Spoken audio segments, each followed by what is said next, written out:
ومن سار على نهجه إلى يوم الدين. Lampu tinggi itu, Bapak, ibu-ibu, kaum muslimin dan muslimat, jamaah muslim dan muslimin yang dirahmati Allah Subhanahu wa taala.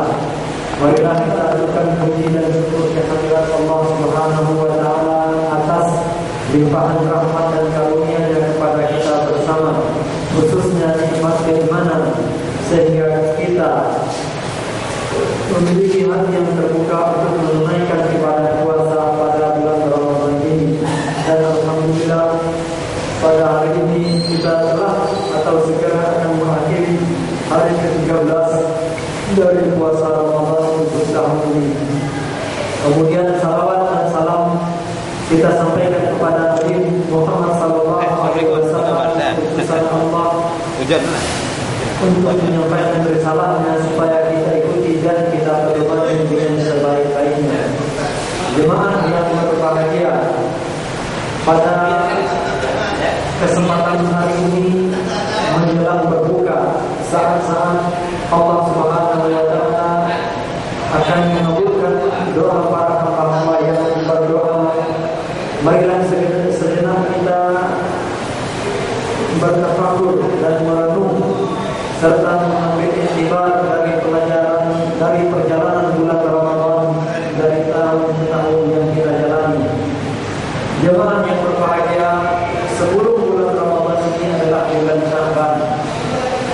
Pada suatu saat di bulan Sya'ban ini, Usamah bin Zaid radhiyallahu anhu bertanya kepada Rasulullah, "Ya Rasulullah, saya lihat Anda pada bulan Sya'ban ini banyak sekali berpuasa. Tidak pernah pada bulan-bulan lain Anda berpuasa sebanyak ini atau melebihi bulan ini kecuali pada bulan Ramadan." Rasulullah SAW menjawab tentang bulan Sya'ban tersebut, "Syahrun yaqbalun nasu anhu baina Rajabin wa Ramadan, syahrun turfa'u fihi al-a'malu ila rabbil alamin, wa uhibbu an yurfa'a 'amali wa ana sha'im." Haditsun sahihun rawahu An-Nasa'i. Rasulullah mengatakan bulan Sya'ban itu adalah bulan yang banyak dilupakan oleh manusia karena terletak antara bulan Rajab dan bulan Sya'ban. Kata Rasulullah, pada bulan Sya'ban ini, pada bulan Sya'ban, mengapa bulan Sya'ban? Kata Rasulullah, pada bulan ini amal-amal manusia diangkatkan kepada Rabbul Alamin, kepada Allah Subhanahu wa taala. Kemudian Rasulullah menjelaskan mengapa beliau banyak berpuasa, dan saya suka ketika amalan saya dilaporkan kepada Allah, saya dalam keadaan berpuasa. Jemaah yang berbahagia, jika kita lihat keistimewaan bulan Sya'ban yang dikatakan oleh Rasulullah SAW tersebut, dapat kita pahami bahwa sebagai seorang muslim dalam beramal kita kepada Allah Subhanahu wa taala, ternyata bulan Sya'ban itu adalah bulan penutup. Kalau orang berbisnis ada bulan tutup buku, maka kita berbisnis dengan Allah, beramal dengan kepada Allah Subhanahu wa taala, bulan Sya'ban adalah bulan penutup. Artinya bulan Ramadan adalah bulan awal. Tutup buku bulan Sya'ban, buka buku baru adalah bulan Ramadan. Itu.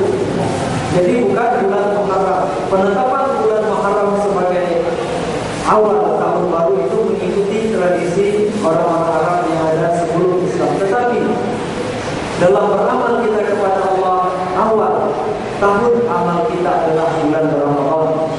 Dan hebatnya jamaah yang dirahmati oleh Allah Subhanahu wa taala, Allah ternyata menjadikan bulan Ramadan ini awal tahun amal kita kepada Allah sebagai bulan latihan. Bulan latihan.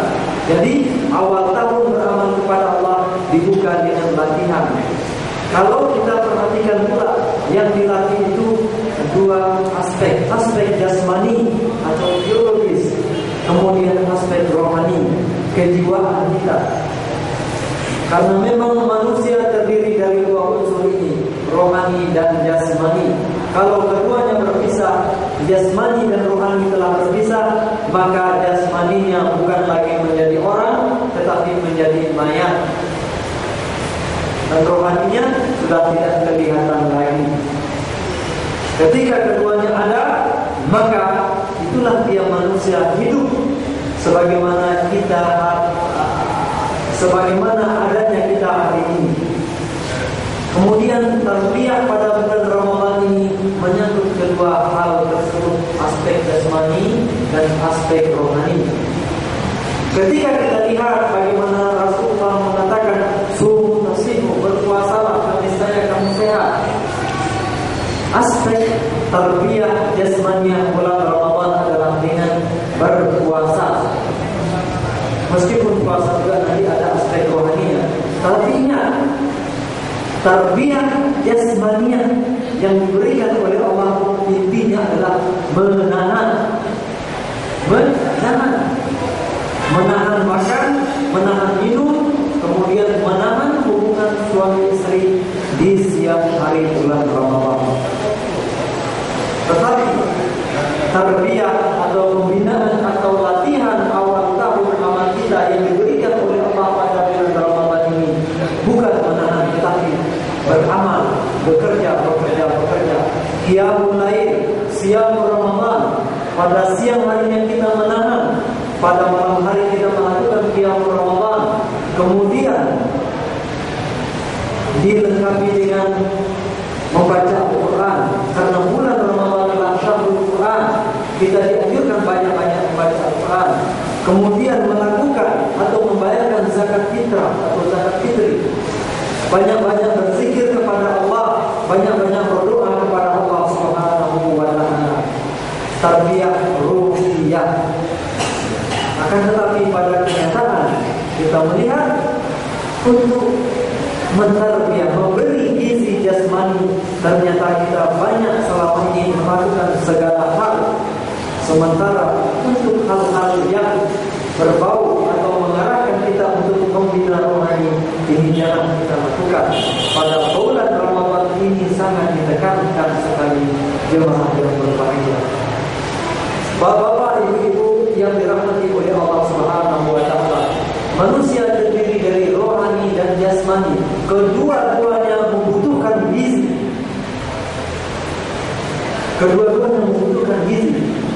Jasmani jelas kita membutuhkan makanan, pakaian, minuman, kebutuhan biologis.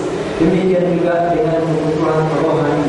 Akan tetapi sayang, seribu kali sayang, di luar Ramadan kita sering terjebak, kita lebih banyak perhatian kepada unsur jasmani daripada rohani. Padahal mari kita perhatikan ketika Allah Subhanahu wa taala bercerita tentang penciptaan manusia. Wa bada'a khalqal insani min tin thumma ja'ala naslahu min sulalatin min ma'in mahin. Allah mengatakan, Allah ciptakan Adam dari tanah, kemudian Allah ciptakan anak keturunan Adam ini dari sulalah min ma'in mahin, dari air yang hina, sededes air yang hina. Tsumma sawwahu wa nafakha fihi min ruhihi. Kemudian setelah terbentuk dengan sempurna bentuk manusia tadi dalam rahim ibunya, Allah tiupkan, Allah mengatakan tidak ruh yang hina, tetapi min ruhihi. Allah mengatakan roh dari saya, roh ciptaan saya. Allah idhafahkan roh tadi kepada dirinya sendiri. Kita perhatikan ketika Allah mengatakan masjid sebagai bentuk pemuliaan, Allah katakan Baitullah. Nabi Muhammad dan nabi-nabi yang lain utusan Allah, Allah katakan Rasulullah. Bumi Allah bukan misalnya Al-Qur'an. Ketika Allah menggabungkan suatu makhluk dengan namanya di belakang, itu menunjukkan sebuah kemuliaan. Allah ketika menyebutkan kata-kata ruh ini, wa nafakha min ruhihi, Allah tiupkan ke dalam jasad yang telah terbentuk tadi ruhnya, ruh ciptaan Allah. Tetapi ketika Allah berbicara tentang jasmani kita, Allah mengatakan min ma'in mahin. Min ma'in mahin. Ternyata tubuh jasad kita diciptakan dari segumpal atau dari setetes air yang hina. Sementara ruh kita diciptakan Allah dari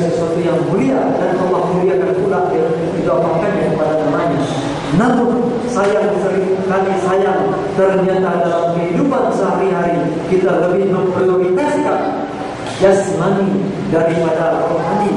Kita lebih menderita ketika jasmani kita sakit, tetapi kita tidak peduli dengan rohani kita yang sudah sakarat.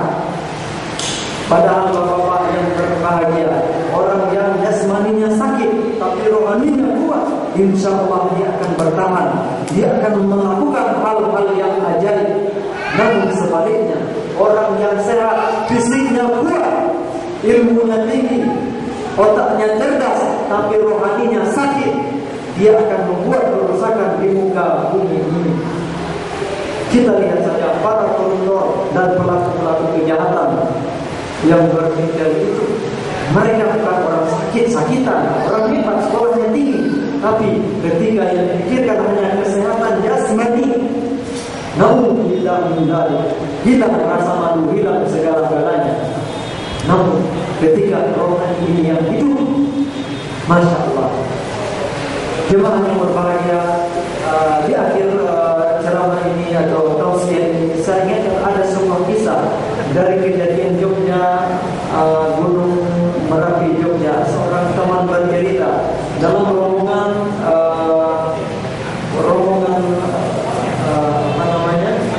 relawan, ada seorang ustaz. Orangnya sudah tua, tubuhnya tambun, sudah tua, gemuk lagi. Pokoknya kalau jalan itu lambat. Tapi aminnya ustaz, kawan tadi bercerita kepada saya, kayaknya ustaz itu tak pernah lelah. Kalau sudah siang hari itu dia kemana-mana, tapi begitu malam kami sudah terkapar kecapean, sang ustaz ternyata masih bangun. Dia melanjutkan, dia mulai dan membaca Al-Quran. Besok pagi dia pulang yang pertama kali bangun seolah-olah sudah istirahat panjang. Ketika saya tanyakan apa jawabnya, katanya, akhi, orang itu ada yang jasmaninya digerakkan oleh rohaninya karena rohaninya yang sehat. Ada pula orang rohaninya digerakkan oleh jasmaninya. Orang seperti ini, kalau jasmaninya sakit, rohaninya sudah tak berdaya. Tetapi orang yang digerakkan oleh rohaninya, meskipun jasmaninya sakit, jasmaninya sudah tua, jasmaninya sudah cacat, akan tetapi dia akan tetap bergerak dan bergerak karena rohaninya sehat. Dan inilah yang kita harapkan pada bulan Ramadan. Kita terus membina rohani kita, dan sifat dan tabiatnya latihan serta tarbiyah atau training jamaah yang berbahagia. Makin ujung itu makin sulit, makin tidak konsentrasi lagi peserta yang mengikuti. Dan biasanya peserta yang lulus dengan hasil terbaik adalah mereka yang bertahan sampai ke ujung. Bagaimana dia memulai, seperti itu pula dia mengakhiri, sehingga hasil latihan dan training itu setelah latihan terakhir terlihat masih ada athar atau bekas-bekasnya. Itulah yang kita harapkan. Meskipun Ramadan sudah sepenggal berakhir, tinggal 17 atau 16 hari lagi, mari kita pertahankan sehingga tarbiyah rohani, latihan rohani betul-betul bisa kita dapatkan. Tidak hanya latihan jasmani yang kita peroleh pada bulan Ramadan, tetapi betul-betul bisa menghidupkan dan menyehatkan rohani kita sehingga begitu Ramadan berakhir kita tetap eksis, tetap kuat untuk menegakkan agama Allah Subhanahu wa taala dan mengabdi kepada Allah, sehingga jika nanti suatu saat kita telah lelah, Ramadan berikutnya datang pula dengan kita untuk memperbaiki kembali kondisi rohani kita. Mudah-mudahan Allah Subhanahu wa taala memudahkan, membukakan hati kita untuk tetap bisa bertahan di Ramadan ini, melatih jasmani dan yang terutama sekali rohani kita dengan puasa, qiyamul lail, membaca Al-Quran, zakat, sedekah dan segala macamnya, sehingga kita diberkahi Allah rohani yang kuat di luar Ramadan nanti. Kemudian kita berdoa juga kepada Allah, semoga kita dipertemukan kembali dengan Ramadan tahun-tahun berikutnya dan dianugerahi mula yang terbuka untuk mengisi Ramadan tersebut dengan berbagai aktivitas yang disukai oleh Allah Subhanahu wa taala. Akhirul kalam kepada Allah Subhanahu wa taala kita mohon ampun. Kemudian jika ada kata-kata yang kurang berkenan, saya mohon maaf atas segala kekeliruan. Subhanallah wa bihamdihi, asyhadu an la ilaha illa anta, astaghfiruka wa atubu ilaik. Assalamualaikum warahmatullahi wabarakatuh. Waalaikumsalam